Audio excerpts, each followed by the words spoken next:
गजाननं भूतगणादिसेवितं कपितजम्फलचारुभक्षणं उमासुतं शोकविनाशकारकं नमामि विघ्नेश्वरपादपङ्कजम्। बोलो गणेश भगवान की जय।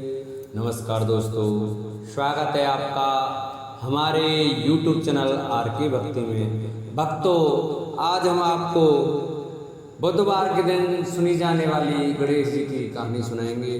कृपया उसे ध्यानपूर्वक भक्ति और भाव से सुने।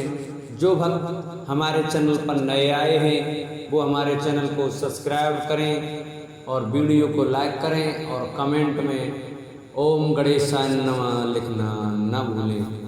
बुधवार को जरूर सुने गणेश जी की कहानी, मिलेगा सुहाग व भाई की लंबी आयु का वरदान। गणेश जी को विघ्नहर्ता कहा जाता है। गणपति पूजन से सुहाग की लंबी उम्र का भी आशीर्वाद मिलता है। बुधवार के दिन गणेश पूजन के साथ यह कथा अवश्य सुननी चाहिए।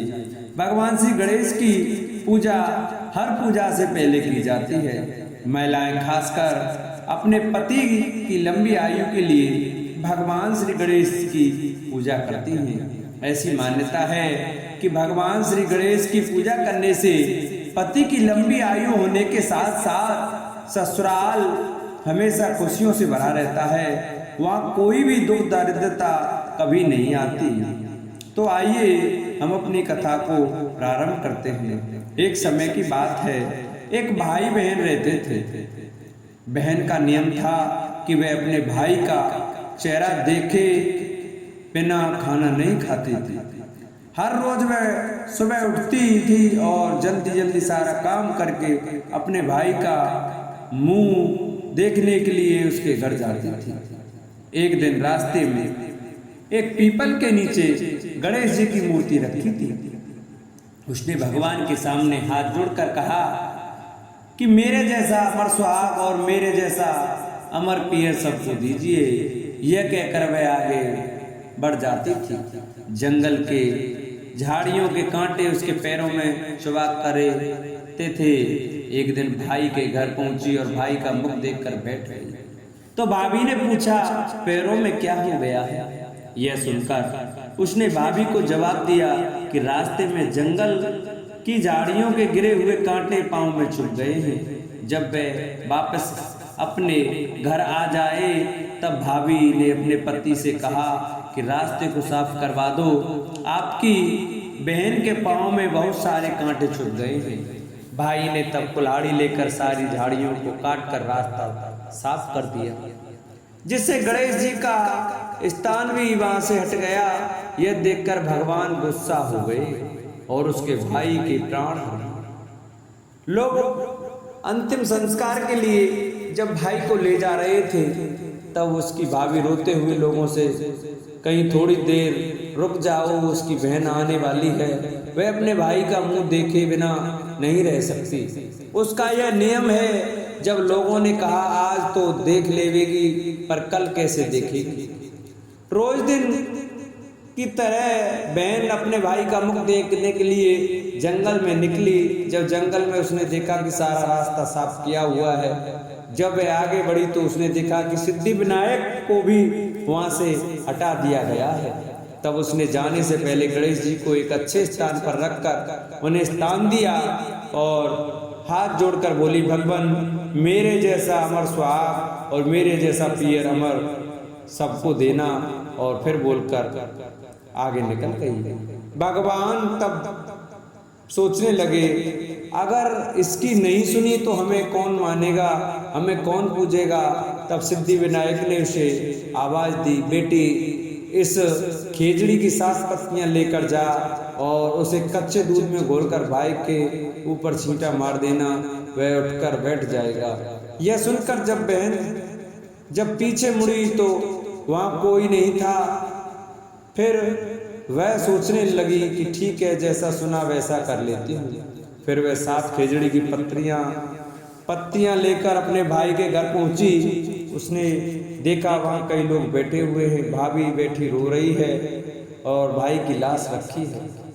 तब उसने उस पत्तियों को बताए हुए नियम के तहत भाई के ऊपर इस्तेमाल किया। तब भाई उठकर बैठ गया। भाई बोला, बहन से बोला, मुझे बहुत ही गहरी नींद आ गई थी।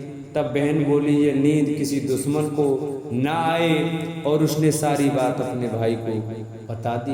बोलो सिद्धि विनायक गणेश भगवान की जय। पौराणिक कथाओं के अनुसार यह उस समय की बात है जब भगवान विष्णु का विवाह हो रहा था। इस विवाह में सभी देवताओं को निमंत्रण भेजा गया था। बारातियों में सभी थे, लेकिन भगवान गणेश नहीं पहुंचे थे। इसका कारण पूछा गया तो पता चला कि भगवान शिव को न्योता भेजा गया था, लेकिन भगवान गणेश के पास न्योता नहीं गया। जिस पर सभी ने कहा कि अगर भगवान गणेश नहीं आए तो ठीक है। गणेश भगवान वहां आ पहुंचे, लेकिन उन्हें घर की रखवाली करने के लिए बैठा दिया। नारद जी वहां आ पहुंचे और उन्होंने गणपति बप्पा को दरवाजे पर बैठा देखा तो वहां अकेले रुकने का कारण पूछा। गणेश जी ने बताया कि भगवान विष्णु ने मेरा अपमान किया है।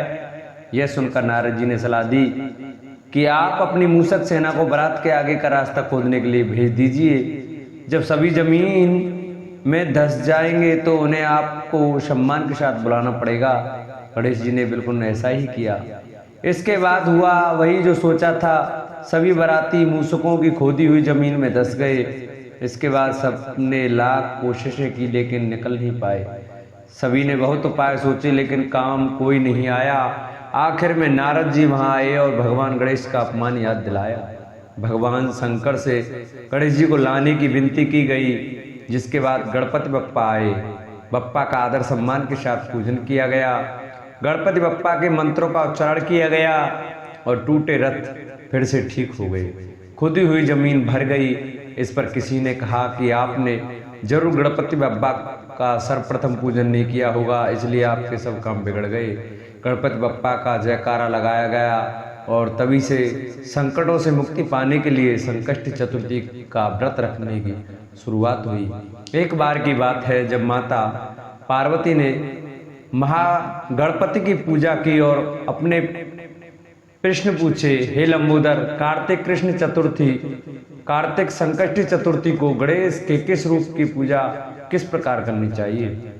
अपनी माता के मधुर वचन सुन महागणपति ने कहा कि कार्तिक कृष्ण चतुर्थी, कार्तिक संकष्टी चतुर्थी को संकटा नाम से जाना जाता है। हर मनुष्य को इस दिन भगवान गणेश के पिग स्वरूप की पूजा करनी चाहिए। गणेश जी के विघ्न स्वरूप का पूजन पूर्वोक्त रीति से करना अति शुभ माना गया है। इस व्रत में व्रत धारक को एक ही बार भोजन करना चाहिए। व्रत और पूजन के बाद ब्राह्मण भोजन कराना चाहिए और उन्हें दक्षिणा देनी चाहिए। स्वयं भी मौन धारण कर भोजन करना चाहिए। हे देवी, अब मैं आपको इस व्रत का मातम बताने जा रहा हूँ, कृपया ध्यान दे श्रवण करें। कार्तिक कृष्ण संकष्टी चतुर्थी को घी और उड़द पुराने घरों में आहुति सकाया जाता है। ऐसा करने से मनुष्य को सर्व सिद्धि की प्राप्ति होती है। भगवान श्री कृष्ण ने कहा कि एक समय के बाद वृत्तासुर ने एक नमक असुर बनाया था, जिसने त्रिभुवन पर अपना विग्रह स्थापित किया था और सभी देवों पर तंत्र कर दिया था। देवताओं ने अपने अपने गुरुओं को इस राज्य में छोड़ दिया था। यहाँ देवता मारे मारे घूम रहे थे। एक समय की बात है, सभी देवताओं ने इंद्र के नेतृत्व में भगवान श्री हरि को अपनी व्यथा सुनाने के लिए समुद्र तट पर जा रहे थे। श्री विष्णु चतुर्भुज शंख और ग्लास धारण किए हुए शयन मुद्रा में लीन थे। सभी देवतागण अत्यंत दीन भाव से भगवान श्री हरि की प्रार्थना करने लगे। तभी भगवान विष्णु ध्यान से मुक्त हो गए और उन्होंने अपने सामने सभी देवतागणों को पाया। सभी देवतागण भगवान श्री हरि के चरणों में वंदन करते हुए अपनी संपूर्ण व्यथा का दर्शन कराया। भगवान विष्णु ने कहा, वो दैत्य समुद्र द्वीप में बसने के कारण निरापराध, उच्छल खल और बलशाली हो गया है। पितामह ब्रह्मा जी की तपस्या करके किसी भी देव ने ना मृत्यु का वह प्राप्त हुआ है। असल में इस परिस्थिति में आपको मैत्री अगस्त्य के पास जाकर उनकी आराधना करनी चाहिए। वो अपने तपोबल से पूरे समुद्र को पाने की क्षमता रखता है, पीने की क्षमता रखते हैं। मूल रूप से जब वो पूरे समुद्र को पी लेंगे तब दैत्यगण अपने पिता के पास चले गए। तब आप सब सुखी असुरक्षित स्वर्ग में निवास कर सकेंगे। इस प्रकार आप सभी का कल्याण प्रबंधन अगस्त की सहायता से पूर्ण होगा। भगवान श्री हरि की बात सुनकर सभी देवगण निर्विलंब महाराज अगस्त के आश्रम जा पहुँचे और उनकी स्तुति करने लगे। स्तुति से प्रसन्न होकर महर्षि अगस्त ने दर्शन दिए और पूरी बात बताई और कहा, हे देवगण, तुम्हें अब डरने की कोई आवश्यकता नहीं है। तुम्हारी सभी मनोरथ कथा पूर्ण होगी। पौराणिक कथाओं के अनुसार सभी देवतागण अपने अपने लोक की ओर प्रस्थान कर गए। यहाँ महाराज को चिंता लगी कि इस लाख योजन के विशाल समुद्र तट पर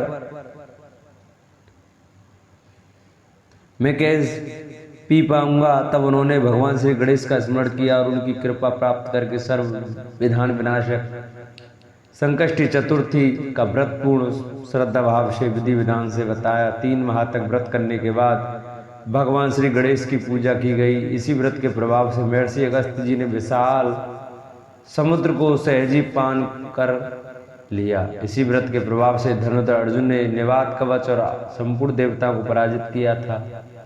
भगवान श्री गणेश की वाणी सुन माता पार्वती अत्यंत हर्षित हुई और प्रसन्न होकर बोली, मेरा पुत्र विश्वबंध और सर्व सिद्धियों का प्रदाता है। श्री कृष्ण कहते हैं, हे महाराज, आप भी संकष्टी चतुर्थी का व्रत पूर्ण श्रद्धा से करें। इसके प्रभाव से आप शीघ्र ही अपने शत्रु पर विजय प्राप्त कर लेंगे और अपना राज पुनः प्राप्त पा लेंगे।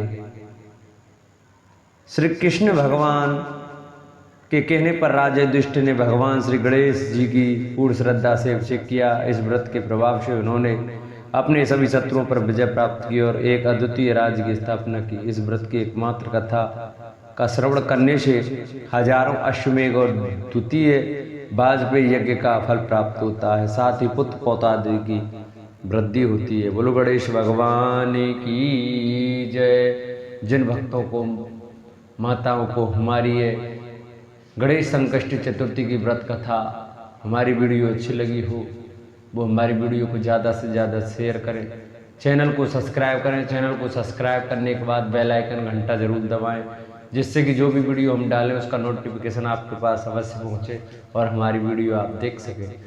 जिन्होंने अभी तक हमारी वीडियो को लाइक नहीं किया वो वीडियो को लाइक करें और कमेंट में श्री गजाननाय नमः, श्री गणेशाय नमः अवश्य लिखें। बोलो गणेश भगवान की जय।